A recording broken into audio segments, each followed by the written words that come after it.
Magic the Gathering is an expansive card game with a deep amount of complexity in its gameplay and interesting dynamic mechanics in the game. The strategic challenges of the game attract people of all different backgrounds to create a diverse community. Beyond the depths of the game, however, the community is one composed of openness and inclusiveness.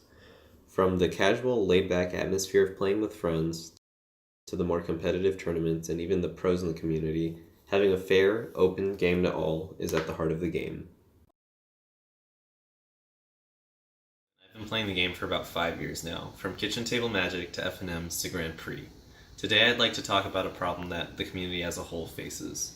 We've all had to deal with frustrations playing the game, such as when variants tip just too far out of your favor, and it feels like your opponent top decking is just getting lucky again. And dealing with this, we all take it in stride and we learn to congratulate the opponent on the win.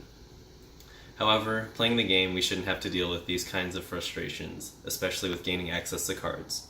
This is where the reserve list comes in. The reserve list's inception dates back to 1996 after the release of the set's 4th edition and Chronicles.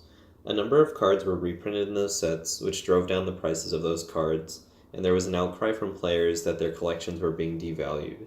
This led to the creation of the reserve list, a list of cards Wizards of the Coast vowed would never be reprinted to preserve the collectability of the cards. Although the reserve list may have been a sound idea at the time, it is now an artifact of the past that continues to damage the game today. And it's mostly been held up by WotC's decision to uphold their word from before. I've asked longtime player from Mirrodin Block in 2003 to give his opinion on the effects of the reserve list today. I'm John, longtime Magic player, and the problem here with the reserve list, at the time, you could make an argument that it kind of made sense. That maybe these collectors were worried about his cards being reprinted to oblivion and all their cards losing value. But at this point in the game, it's just actively harming the game. As someone who frequently plays the format Legacy in Magic, plenty of cards are on the reserve list. And because of this, because they can never be reprinted, and essentially have the demand will always be high because these cards are used a lot, and the supply can never ever go up. Some basic economics here. It's like supply can never increase, demand is constantly increasing. Essentially, these cards are going to continuously raise in price and won't go down, which makes playing this game exorbitantly expensive and essentially kind of ruins Magic for a lot of people. And it means you have to put thousands of dollars into building a deck just to be competitive at this one particular format, and this is Legacy. And so, because of that, it's basically ruining the format, I would argue, and Legacy is slowly dying because of it. We're seeing less people getting into the Legacy, and it's kind of more or less a format just for the rich.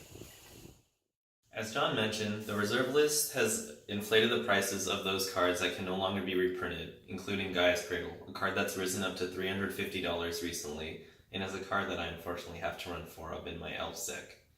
Even Legacy players who play with these reserve list cards and already own them are generally in favor of the abolishment of the reserve list, because it would ultimately increase the growth of the community and increase the player base for them to play with. The only people who truly lose out on the abolishment of the reserve list are speculators, people who buy the cards simply for profit instead of actually playing with them and enjoying them. As a person who recognizes the privilege of having a disposable income for Magic, I recognize that the problems of the reserve list are not simply just the cost of the game increasing, but it also actively shuts off a portion of the community from enjoying the game. This portion of the community continues to grow as long as the reserve list stands. In addition, this also discourages new players from getting into the game, as it ultimately increases the barrier of entry for them simply to enjoy the game that we know and love already. I implore that you take a stand to convince, along with me, to convince Wizards to abolish the reserve list and promote the openness of the game to all. Thank you.